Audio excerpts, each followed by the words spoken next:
എല്ലാവർക്കും നമസ്കാരം. നമ്മുടെ പുതിയൊരു അധ്യായത്തിലേക്ക് ഏവർക്കും സ്വാഗതം. നാളെ വളരെ വിശേഷപ്പെട്ടൊരു ദിവസമാണ്. നാളെ ശനി ജയന്തിയാണ്.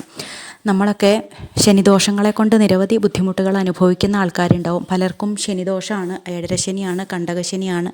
അതിനെക്കുറിച്ച് പേടിയുണ്ടാവും.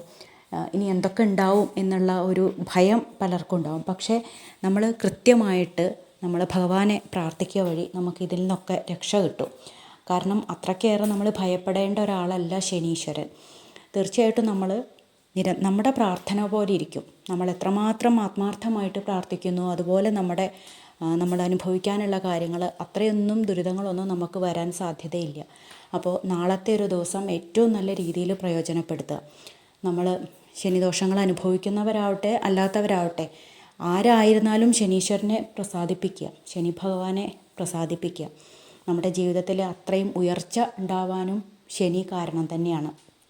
അപ്പോൾ നാളെ അടുത്ത് നവഗ്രഹങ്ങളുടെ ക്ഷേത്രങ്ങൾ മിക്കവാറും സ്ഥലങ്ങളിൽ ഒരുപാട് ക്ഷേത്രങ്ങളൊന്നും ഇല്ലാത്തതുകൊണ്ട് നവഗ്രഹ ക്ഷേത്രങ്ങളുള്ള അടുത്തുണ്ടെങ്കിൽ അവിടെ പോയിട്ട് തൊഴാൻ പറ്റുന്നവർ അവിടെ തൊഴുക.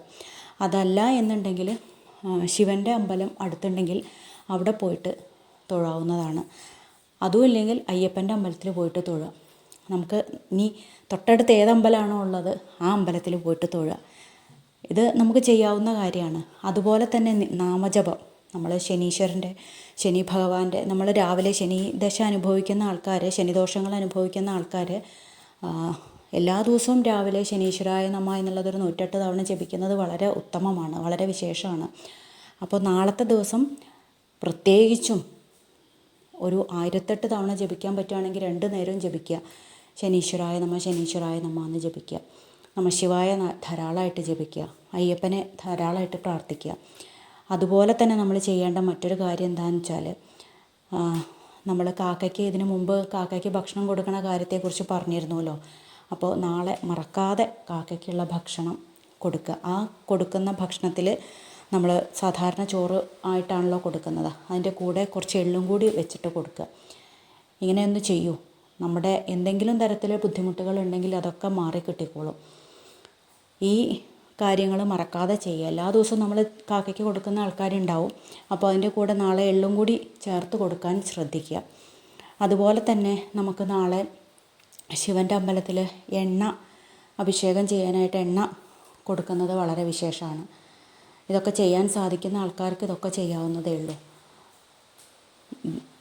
ഏറ്റവും പ്രധാനമായിട്ട് നമ്മൾ ചെയ്യേണ്ടത് ഈ നാമം ജപിക്കുക. അതുപോലെ തന്നെ ശനി ഭഗവാനെ നന്നായിട്ട് മനസ്സിൽ പ്രാർത്ഥിക്കുക. ശനീശ്വരായ നമഃ എന്നുള്ള നാമം തന്നെ ജപിച്ചാൽ മതി. അത് ജപിച്ച് പ്രാർത്ഥിക്കുക. പരമേശ്വരനെ നല്ലതായിട്ട് പ്രാർത്ഥിക്കുക. ഇങ്ങനെയൊക്കെ ചെയ്താൽ നമ്മുടെ ഒരു വിധം നമുക്ക് എന്തെങ്കിലും തടസ്സങ്ങളൊക്കെ ഉണ്ടെന്നുണ്ടെങ്കിൽ അതൊക്കെ മാറിക്കിട്ടിക്കോളും. പിന്നെ ശനി ഭഗവാൻ അത്രയ്ക്ക് നമ്മളെ ഒരുപാടൊന്നും ബുദ്ധിമുട്ടിക്കില്ല.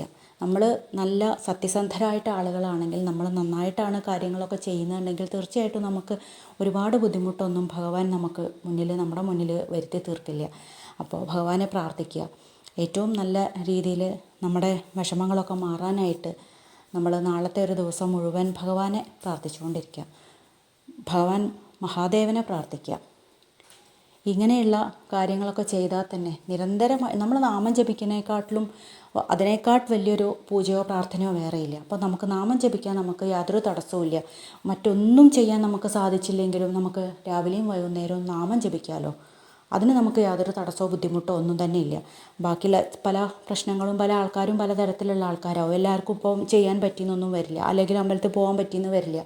അപ്പോൾ നാമം ജപിക്കാൻ നമുക്ക് യാതൊരു തടസ്സവും ഉണ്ടാവില്ല എന്നുള്ളത് ഉറപ്പല്ലേ. അപ്പോൾ അതിന് വേണ്ടിയിട്ട് കുറച്ച് സമയം കണ്ടെത്തിയിട്ട് നാളത്തെ ഒരു ദിവസം വിശേഷപ്പെട്ട ദിവസമാണ്. ഇനി അടുത്ത വർഷമേ വരുള്ളൂ. അതുകൊണ്ട് തീർച്ചയായിട്ടും ഈ ഒരു ദിവസം എല്ലാവരും ഭഗവാനെ പ്രാർത്ഥിക്കുക. എന്തെങ്കിലും തരത്തിൽ ഈ ശനിദോഷ ബുദ്ധിമുട്ടുകൾ അനുഭവിക്കുന്ന ആൾക്കാരാണെങ്കിൽ തീർച്ചയായിട്ടും മറക്കാതെ ഈ കാര്യങ്ങളൊക്കെ ഒന്ന് ചെയ്യുക. നിങ്ങളുടെ തടസ്സങ്ങളൊക്കെ മാറിക്കോളും. ഭഗവാൻ പ്രസാദിക്കും. നമ്മൾ അനുഭവിക്കുന്ന ബുദ്ധിമുട്ടുകളൊക്കെ നമുക്ക് മാറിക്കിട്ടും. അപ്പോൾ എല്ലാവരുടെയും ബുദ്ധിമുട്ടുകളൊക്കെ മാറി ഏറ്റവും നല്ല സന്തോഷകരമായ സുഖകരമായിട്ടുള്ള ഒരു ജീവിതം എല്ലാവർക്കും ഉണ്ടാവട്ടെ എന്ന് ആത്മാർത്ഥമായിട്ട് പ്രാർത്ഥിച്ചുകൊണ്ട് മറ്റൊരു വിഷയവുമായി വീണ്ടും കാണാം. എല്ലാവർക്കും നന്ദി, നമസ്കാരം.